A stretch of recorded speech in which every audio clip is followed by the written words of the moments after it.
Dear viewers, अस्सलाम वालेकुम व रहमतुल्लाह।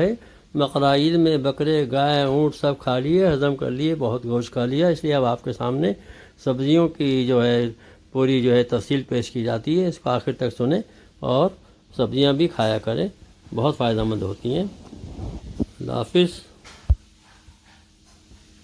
10 सबसे चमत्कारी सब्जियां जिन्हें खाकर 150 साल तक जीते हैं लोग। नंबर 10, गाजर सिर्फ सलाद या हलवे के लिए ही नहीं बल्कि सेहत के लिए भी जबरदस्त फायदेमंद होती है। इसमें बीटा कैरोटीन पाया जाता है जो शरीर में जाकर विटामिन ए में बदल जाता है। ये हमारी आंखों की रोशनी बढ़ाने में मदद करता है और स्किन को भी हेल्दी रखता है। इसके अलावा गाजर फाइबर से भरपूर होती है जिससे हमारा डाइजेस्टिव सिस्टम मजबूत रहता है और वजन भी कंट्रोल में रहता है। नंबर 9, अगर आप स्ट्रॉन्ग बनना चाहते हैं तो पालक को अपनी डाइट में जरूर शामिल करें। इसमें आयरन की मात्रा काफी ज्यादा होती है जिससे खून की कमी दूर होती है। इसके अलावा इसमें कैल्शियम, मैग्नीशियम और विटामिन के होते हैं जो हड्डियों को मजबूत बनाने में मदद करते हैं। नंबर 8, अगर हेल्थ कॉन्शियस लोग ब्रोकली को अपनी डाइट में शामिल करते हैं तो इसकी वजह भी है। यह एंटीऑक्सीडेंट से भरपूर होती है जो शरीर की इम्यूनिटी को मजबूत करती है और कैंसर जैसी बीमारियों से बचाने में मदद करती है। साथ ही इसमें विटामिन सी और फाइबर होता है जिससे स्किन ग्लोइंग रहती है और डाइजेशन बेहतर होता है। नंबर 7, चुकंदर ब्लड को प्यूरिफाई करने के लिए बेस्ट माना जाता है। इसमें आयरन, फोलेट और नाइट्रेट्स होते हैं जो ब्लड सर्कुलेशन को बेहतर बनाते हैं और ब्लड प्रेशर को कंट्रोल में रखते हैं। अगर आपको थकान महसूस होती है तो इसका जूस पीने से एनर्जी लेवल तुरंत बढ़ जाता है। नंबर 6, भिंडी में पेक्टिन नामक फाइबर होता है जो ब्लड शुगर लेवल को कंट्रोल करता है। इसके अलावा इसमें फोलिक एसिड और विटामिन सी होता है जो स्किन और बालों के लिए काफी फायदेमंद होता है। इसके अंदर मौजूद एंटीऑक्सीडेंट्स शरीर में फ्री रेडिकल्स को कम करते हैं जिससे बॉडी हेल्दी रहती है। नंबर 5, टमाटर हर किचन में आसानी से मिल जाता है, लेकिन क्या आपको पता है कि यह एक सुपर फूड भी है? इसमें लाइकोपीन नाम का तत्व पाया जाता है जो हार्ट डिजीज और कैंसर से बचाने में मदद करता है। इसके अलावा यह स्किन को यूवी रेज से प्रोटेक्ट करता है और बढ़ती उम्र के असर को कम करता है। नंबर 4, मेथी के पत्ते और बीज दोनों ही हेल्दी होते हैं। ये डायबिटीज के मरीजों के लिए वरदान साबित होती है क्योंकि यह ब्लड शुगर को कंट्रोल करने में मदद करती है। साथ ही इसमें एंटी इन्फ्लेमेटरी प्रॉपर्टीज होती हैं जो जोड़ों के दर्द में राहत पहुंचाती है। नंबर 3, लौकी को बहुत लोग पसंद नहीं करते लेकिन इसके हेल्थ बेनिफिट्स को इग्नोर नहीं किया जा सकता। यह शरीर को हाइड्रेटेड रखती है और वजन कम करने में मदद करती है। इसके अलावा इसमें सोल्यूबल फाइबर और मिनरल्स होते हैं जो डाइजेशन और हार्ट हेल्थ को बेहतर बनाते हैं। नंबर 2, बैंगन एक लो कैलोरी सब्जी है जो फाइबर से भरपूर होती है। इसमें एंथोसाइनिन नामक एंटीऑक्सीडेंट होता है जो ब्रेन हेल्थ को बूस्ट करता है और हार्ट डिजीज के रिस्क को कम करता है। इसके अलावा यह ब्लड प्रेशर को भी कंट्रोल में रखती है। नंबर 1, भले ही करेले का स्वाद कड़वा हो लेकिन इसके फायदे कमाल के हैं। यह ब्लड शुगर लेवल को कंट्रोल करने के लिए सबसे अच्छी सब्जियों में से एक है। इसमें मौजूद एंटीऑक्सीडेंट्स शरीर को डिटॉक्स करने में मदद करते हैं